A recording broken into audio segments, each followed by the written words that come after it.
Good morning. Very early good morning to you watching the penultimate weekend of European Super Touring action.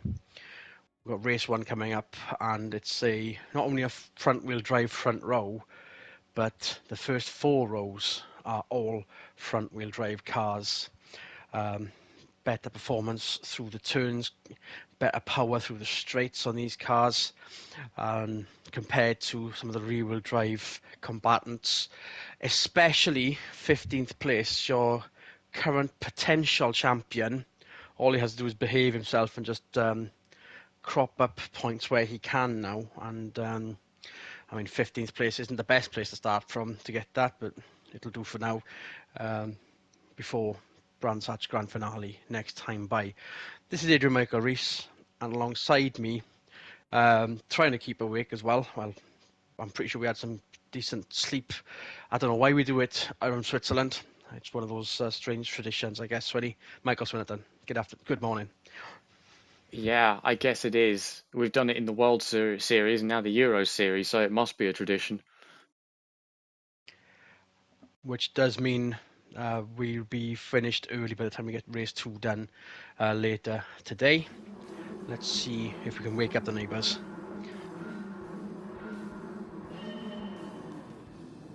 Off the line, some of the rear-wheel drive cars already trying to probe into the midfield.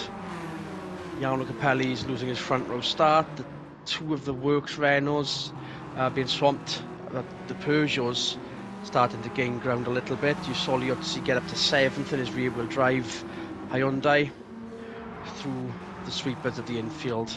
And what a traffic jam first thing in the morning. Morris down the inside of Dalmas there. And there's Grondel on the inside of Liuzzi.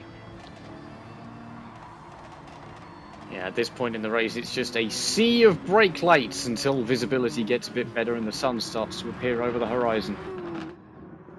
Winkelhock doing very well in the Europe car Golf, the privateer outfit, picking up where they left off at the shortened Nürburgring circuit. Now the second fastest part of the circuit, heading towards one of the tightest braking areas in the season.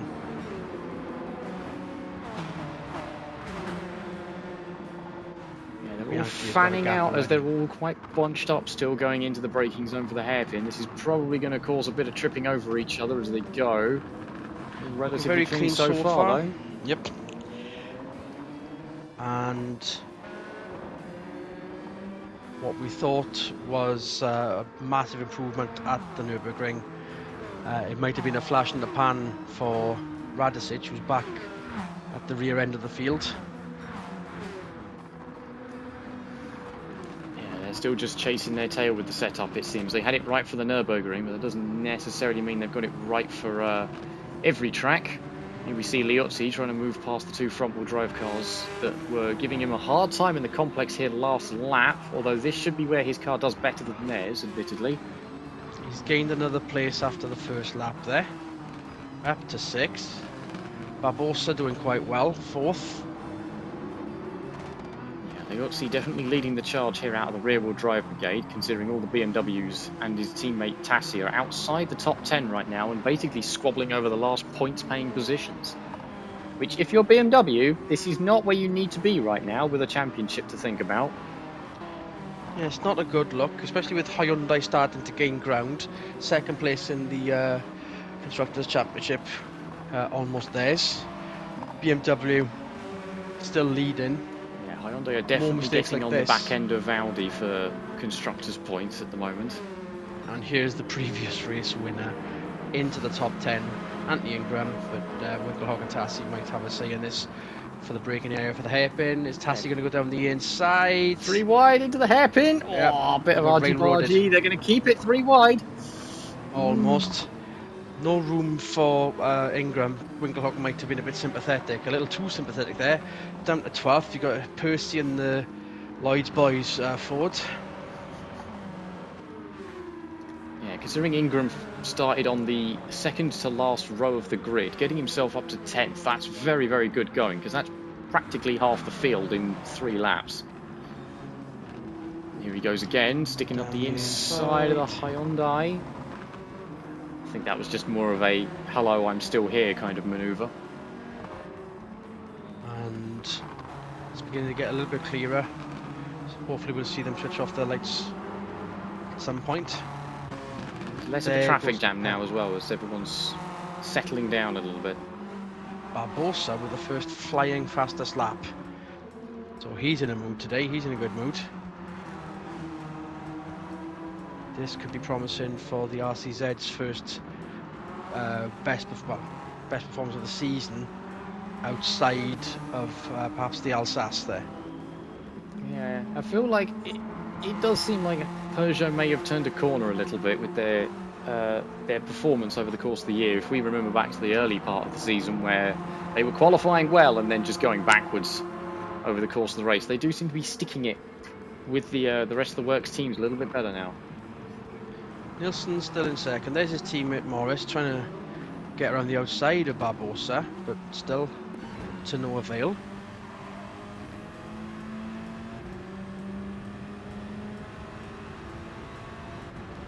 Yeah, and that slide definitely wouldn't have helped him. Although he's blocked the move from Liuzzi there. The Audi power and speed soon to make inroads. There's Capelli down the inside of Nielsen. We could be Renault 1-2 again, but that's a bit naughty. Nielsen just tried to squeeze him onto the grass, and Capelli wasn't having any of it. So Capelli through into second place, and it is now a Renault 1-2. We'll see if that lasts. Barbosa has closed in, but not enough to get an advantage on Nielsen. Kurt Guvan in the third of the RCZs, sneaking into the top 10 as well. Yeah, he's doing very well considering that team's performance and that car's performance over the course of this year. Last couple of hurrahs for that team.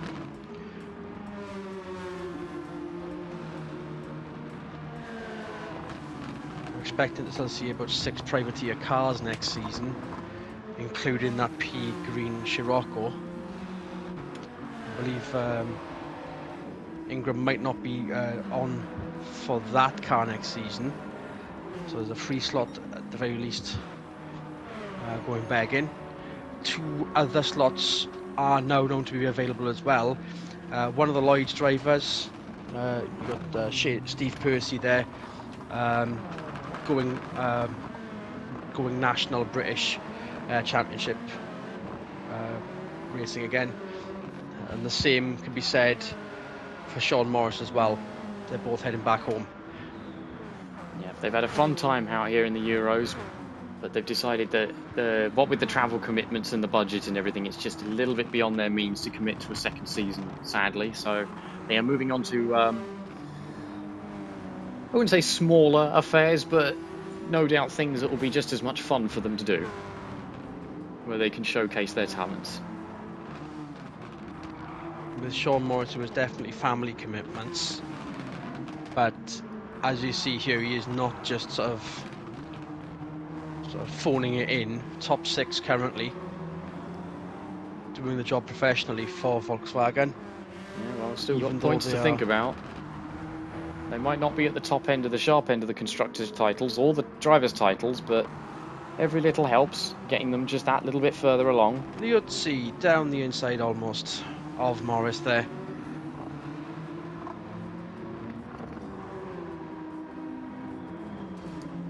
That Volkswagen straight line speed just taking it away from the Hyundai there. I don't know if Liuzzi's going to be close enough to try something into the hairpin, although Morris might try something on Gronholm into the hairpin here.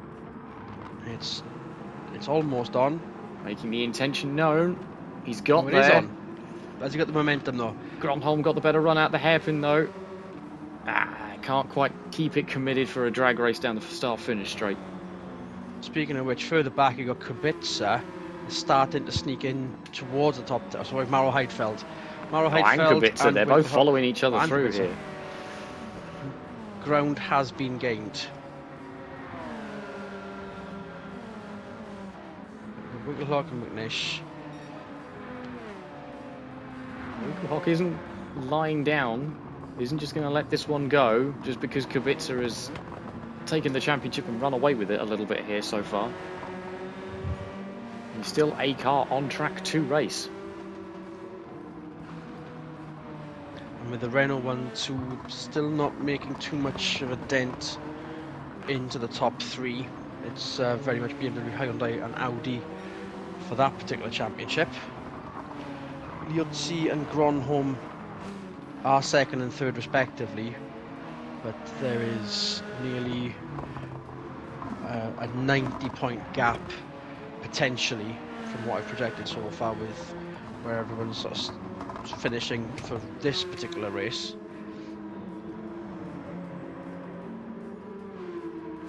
And Barbosa still with the fastest lap.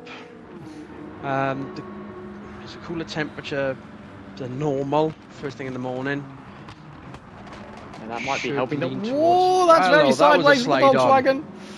The momentum, the same move again, but that was a very deja vu moment, quite literally and figuratively. Yes, he needs to go and thank Tony Gronholm for being there and just getting in the way of his slide so it didn't turn into a full spin after the race.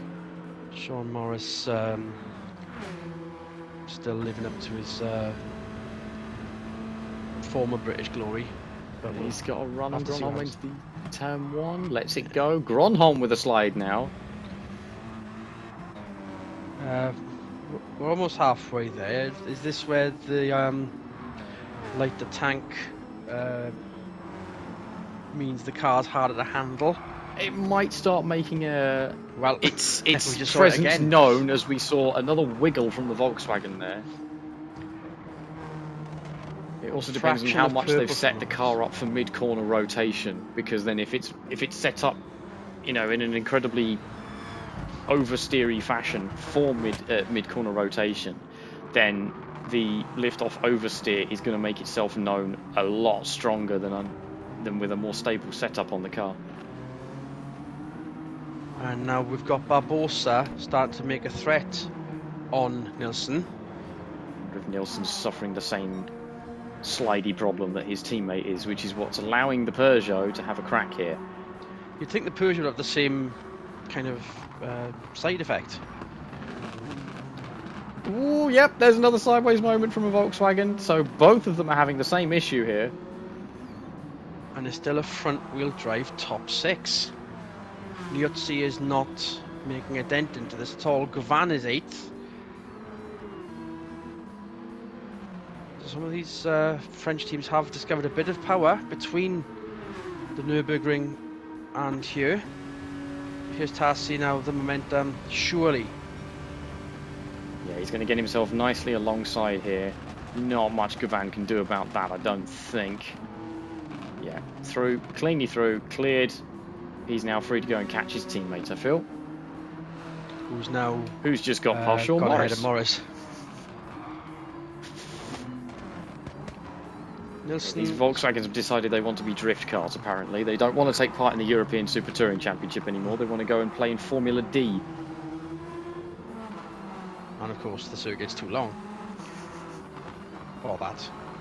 Nilsson gapping Barbosa again.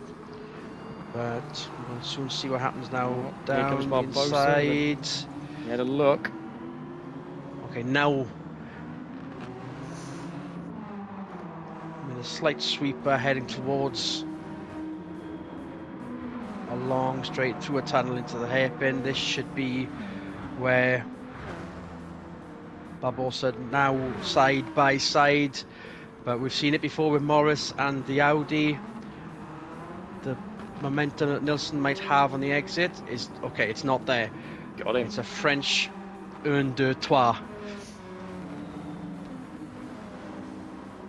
in the manufacturers: Renault, Peugeot, and there's Ingram up to 10th. I don't think he's going to stay there and collect the pole position. He's already having a look at the Peugeot. Look at that. Not wasting any time around the outside. I think Ingram has decided he needs to run away from the BMWs that he's well aware are just behind him there. And he's just took 7/10 off the fastest lap, already held by Barbosa. Had a moment of Someone's oversteer had 3 himself through Weetabix. turn 1, but yeah, someone's on the warpath. Kubica sneaking towards that P10. We all know what that means if he stays there at the end of this race. Yeah. If he ends up on pole for race 2, he's going to be very, very difficult to beat.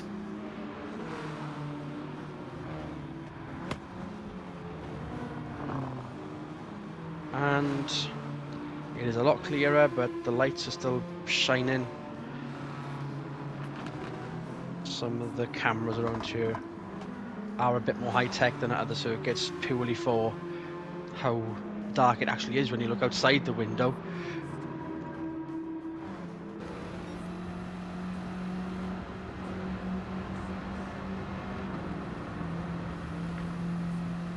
Still got a bit of a gap to go before Tassi and Morris, as that particular train goes through what is effectively the final corner. Still a bit of a decent set of sweepers to go. Potential overtakes at the exit could be on the cards. Leo seat 5th there, sneaking up on Nilsson, who's losing time to Barbosa. Liotzi's made good progress over the course of this race from his 9th place starting spot. It's only 4 places, but it still means a lot when all 4 of those spots are top 10 positions, and therefore decent hauls of points are gained here. Well, Nilsson with a bit of a wobble on there. The first of the S's after turn 1. They're having a slide, but it doesn't seem to be hindering the Volkswagen's performance too much. Granted, Nilsson has lost a spot and so has Morris, but they're not dropping like a rock through the order because of it.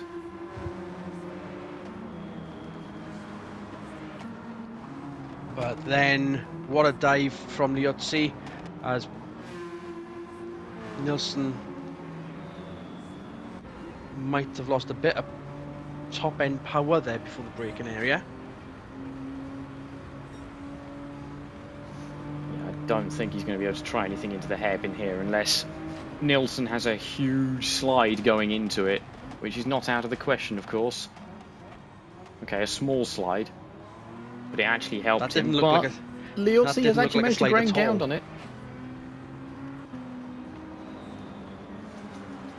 Now there was a slight amount of oversteer again to help the mid-corner rotation and counteract the front-wheel drive understeer. Here we go. But Liotzi got a much better line out that hairpin, all over the back of the Volkswagen going into turn 1. Morris still fending off Tassi, whilst the other two, here they are, inside of turn 1. Volkswagen versus Hyundai and Volkswagen versus Hyundai. Guvan still 10th, best performance, best recent performance, I believe. Kubica. With Kubica all over his back bumper, I feel like that is going to be a bit of an inevitability. So Guvan better make that RCZ as wide as possible.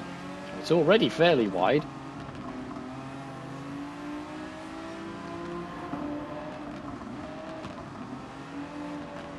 Unchanged at the top. Actually, Capelli Barbosa. I don't think that fastest lap's going to be beaten, because I mean 7/10 with 3 laps to go compared to everyone. Yeah, and if Bianchi can pull something out with the clean air, I feel like everybody else is too busy dealing with their own traffic to be able to make an attempt on that fastest lap so far.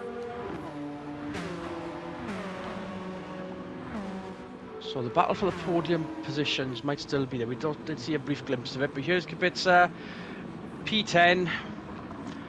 I doubt that's going to be something that Gavan's going to be able to claim back. Already there's a gap. He was being very much a cork in the bottle. Dalmas has fallen back somehow. I think we saw Barbosa go ahead so well, but somehow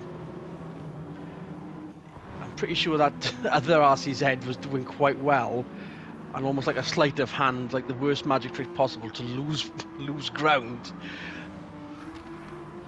outside of the top 10.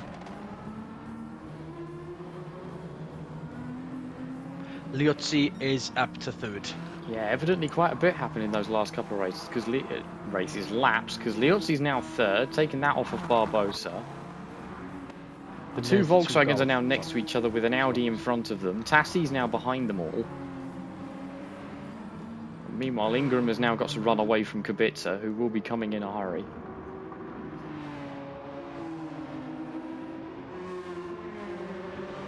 You can see the two split groups, how much of a stopper Guvan was to the proceedings. Yeah, Peugeot may have turned a corner with Pedro Barbosa there, but Guvan is still acting like the Peugeots we have seen over the course of this year so far, which is defensive driving specialists because they have no other choice.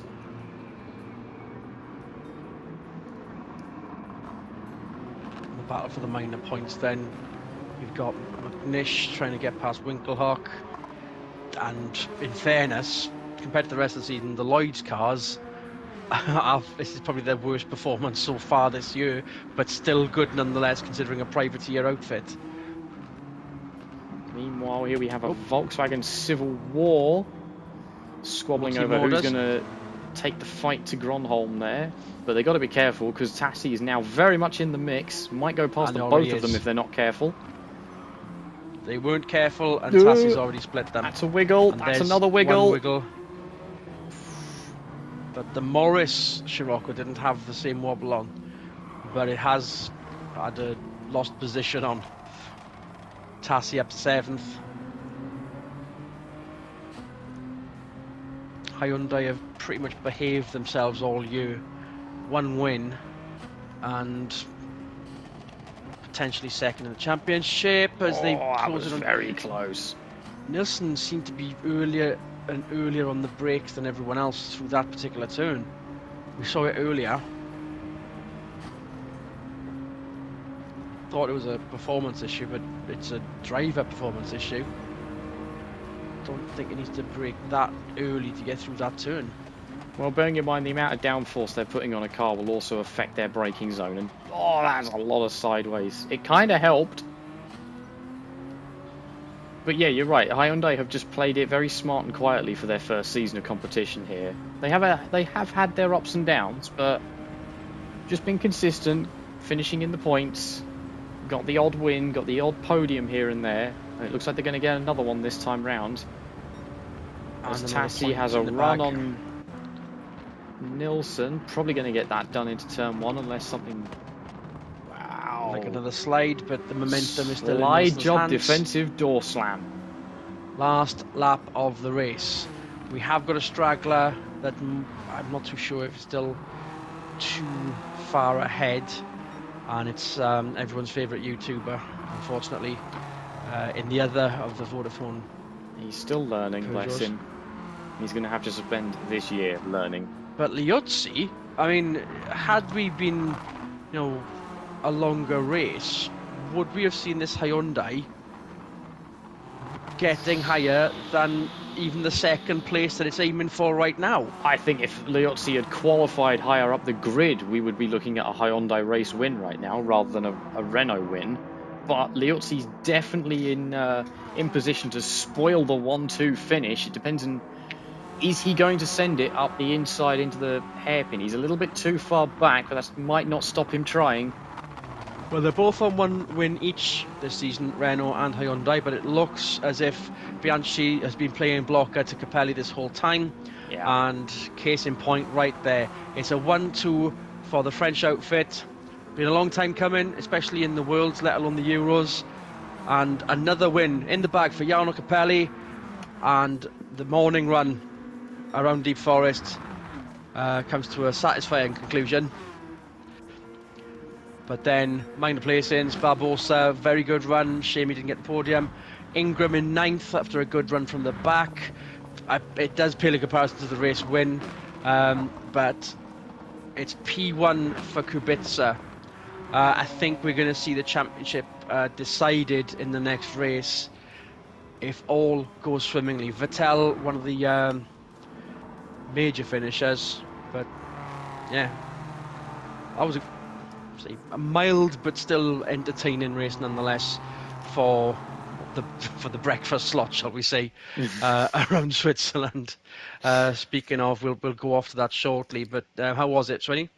Yeah, I mean, you're not wrong. Everyone, there was a bit of excitement here and there, as is customary, especially around this track. But I feel like a lot of people just sort of were calm, quiet, just got on with the job, turned the laps off, and picked up the points that they needed to pick up. And with Kubica on pole for race two, he's going to be incredibly difficult to beat.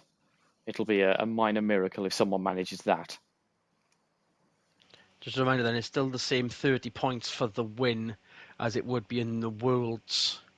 And effectively, as long as there's a 60-point gap between Kubica and Liuzzi by the time we finish race two, the inaugural European Championship will be his. Let's see what happens. So we're going to be off for another, well, it's going to be 3 or 4 hours before we get ready for race two. So we shall see you then. On behalf of Michael Swinnerton, this is Michael Reese. Good racing, everyone.